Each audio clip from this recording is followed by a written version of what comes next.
हम क्यों डरेंगे। लेकिन ऑफिसर काम अगर उनको रोज रोज आप तरीकों पे बैठा दोगे, उनको रात रात बैठा दोगे, तो ऑफिसर थोड़ा परेशान होता है, फिर काम स्लो करता है। इसलिए आज बीजेपी के लोग काम नहीं, उन्होंने 11 साल कोई काम नौशहरा में नहीं किया, बट आज जब सुरेंद्र चौधरी वहाँ करता है उसको ट्रेल करने की कोशिश करते हैं। और यही पोजीशन है जम्मू के अंदर। मुझे बताएं कि आज 1 साल वो पूछते हैं उमर अब्दुल्ला ने क्या किया।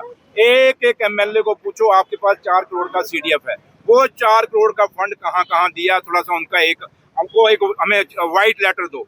मेरा भी सीडीएफ फंड निकाल लीजिए, इनका भी सीडीएफ निकाल लीजिए। तो इसलिए ये 4 करोड़ कम सीडीएफ नहीं होता, लगाए ना, कहाँ लगा रहे हैं। तो इसलिए मैंने आपसे कहा है कि बीजेपी के लोग सिर्फ जम्मू को गुमराह कर रहे हैं, जम्मू को बांट रहे हैं, और एक ही मकसद है, जम्मू को बांट के रखो, जम्मू को गुमराह करो, और जम्मू कश्मीर को ओवरऑल को जो नुकसान इन 11 सालों में हुआ है, और ये 1 साल अभी भी है जो नुकसान हो रहा है, ये आने वाले वक्त में, आज 11 साल बाद कोई समझ आई, अगले 11 साल बाद जब समझ आएगी जम्मू को, उसमें बहुत नुकसान हो जाएगा। आज दरबार मूव किसने चलाया? उमर साहब ने चलाया। आज जितने फैसले जो जम्मू के लोगों के हित के लिए हैं, उमर साहब कर रहे हैं। इसलिए मैंने कहा कि ये तवी के किनारे साबरमती के पैटर्न पे कहते थे हम इसका बनाएंगे, इसके बांध दोनों किनारों को बनाएंगे।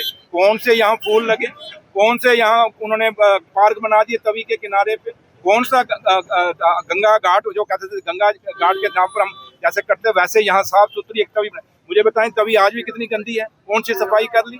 इसलिए मैं आपसे साफ करता हूँ कि हम पे इल्जाम लगाने के बजाय, उमर अब्दुल्ला सरकार के पर इल्जाम लगाने के बजाय बीजेपी को अपना एक व्हाइट पेपर लेके आना चाहिए। पिछले 11 साल और एक ये साल जो उनको हो गया, बताए बीजेपी वो क्या काम किए हैं। अब जो रूटीन में फंड आते हैं, अगर कोई हम पीडब्ल्यूडी के फंड आते हैं, कहते हैं जी दिल्ली से। भाई दिल्ली से तो तनख्वाह भी तो दिल्ली से आती है। यहाँ कौन सी चीज, कौन सा पैसा दिल्ली से नहीं आता? हर चीज तो दिल्ली से आता है। बट आप बताएं 1 साल में बीजेपी वाले कौन सा प्रोजेक्ट स्पेशल वहां से लेके आए बिना इस सरकार के? उमर अब्दुल्ला सरकार के बिना कौन सा प्रोजेक्ट है? मुझे एक प्रोजेक्ट गिना दें। इसलिए मैंने कहा ना, बातें करने जाएं, डिबेट करने जाएं, आ जाए मेरे से डिबेट कर लें। अब आपको मैं बाइट दूंगा, वन साइड हो जाएगी। मेरे सामने आके बात कर लें।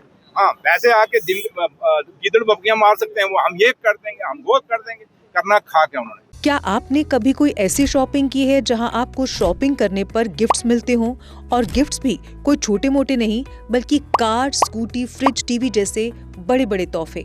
आप सोच रहे होंगे कि ऐसा कहाँ होता है, तो चलिए आपको बता दें कि ये पॉसिबल है एराकॉट कंस्ट्रक्शन में, यानी वन स्टॉप हार्डवेयर डेस्टिनेशन में, जहां टाइल्स, सैनिटरी फिटिंग, हार्डवेयर और किचन उपकरणों की विशाल रेंज मिलती है। सपनों के घर को सजाने के लिए मिलेगा फ्री 3D व्यू।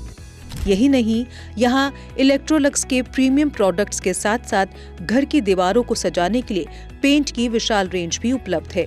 जैसे एराकॉट में हर बार कुछ न कुछ नया देखने को मिलता है, वैसे ही एराकॉट कुछ नया करता ही रहता है। इसी के तहत एराकॉट कंस्ट्रक्शन इस बार लेकर आ रहा है अपने लकी कस्टमर्स के लिए एक Tata Tiago, 2 Activa scooties, 5 smartphones, LED, washing machine, fridge, luggage bags. हम आपको देंगे फ्री होम डिलीवरी। तो देर किस बात की, आज ही आए एराकॉट कंस्ट्रक्शन, सरोर अड्डा, नेशनल हाईवे, जम्मू।